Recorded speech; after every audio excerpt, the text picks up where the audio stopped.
Hello guys नमस्कार अस्सलामु आलाइकुम की खबर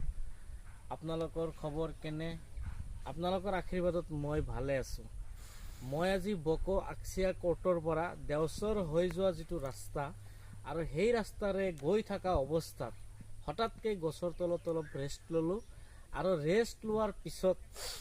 এখনি পথাৰ और সেই পথাৰ চাই কিনে মই নিজে আপ্লুত হৈ ভাবিলো আপোনালোকক অলপ দেখাবলৈ যত্ন কৰিম আৰু ক্যামেৰামেনে দেখাব ইমানে এটা ধুনিয়া ধাননি পথাৰ আৰু এই পথাৰটো যদি আপোনালোকে লক্ষ্য কৰে আমি চোখেৰে মনিব নোৱাৰো ইমান এটা ধুনিয়া পথাৰ আৰু এই পথাৰত যিখিনি ধান মানে আমাৰ মানে ইয়াৰে লোকেল মানুহখিনিয়ে যিখিনি ধান হয়তো মানে ৰুইছে আৰু পাৰ বিঘাত মোটামুটি 25 পৰা 30 মুন লৈকে ধান মানে চপাব পাৰিব আৰু সেই হিচাপতে মই আপোনালোকক কৈ মানে দেখাবলৈ যত্ন কৰিছো আমাৰ সোণালী পথাৰ পকিছে আৰু আমাৰ মাজে মাজে সোণালী পথাৰখন মাজে মাজে পকিছে অলপ কেইদিনমান পিছত ধানখিনি চপোৱা হ'ব আৰু ইফালে যদি আপোনালোকে মানে চাই ধান আৰু ধান যেহেতু আমাৰ অসমৰ মানে খাদ্য মানে মেইনলি আমাৰ ভাত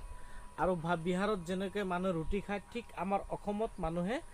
মানে ভাত খায় আৰু ভাত খোৱাৰ পিছত যাৰ কাৰণে মানুহে বিঘাই বিঘাই হাজাৰ হাজাৰ বিঘা ধান মানুহে ৰুইছে আৰু সেই হিচাপে মই ভাবিলো আপোনালোকক ধাননি পথাৰখন দেখাই দিও আৰু দেখাই দিয়াৰ ফলত আপোনালোকৰ অলপ ভাল লাগিব আৰু ভাল লাগিলে নিশ্চয় আপোনালোকেও এটা ভিডিঅটো মানে যেটো আপোনালোকৰ মাজলৈ মানে আগবঢ়াই দিছো আৰু সেই ভিডিঅখন আপোনালোকে মানে আগবঢ়াই লৈ যাব যাতে ওয়াইনক চোৱাৰ কাৰণে আপোনালোকে অলপ সহায় কৰিব আৰু এইখিনি কথা যেহেতু মানে ধান খেতি আৰু যদি আপোনালোকে আজিকালি মানুহে দেখা যায় যে চাকৰি পিছতে মানুহ ঘূৰি ফুৰে কিন্তু এনেকৈ যদি আপোনালোকে খেতি কৰিব বিচাৰে যদি খেতি কৰে তেতিয়াহ'লে কিন্তু আপোনাৰ সেই চাকৰি মানে আৰু বিচাৰিব নালাগে গতিকে মই আপোনালোকক মানে অনুৰোধ এটা কৰিছো এনেকৈ খেতি কৰক আৰু ভাল ইনকাম কৰক ধন্যবাদ।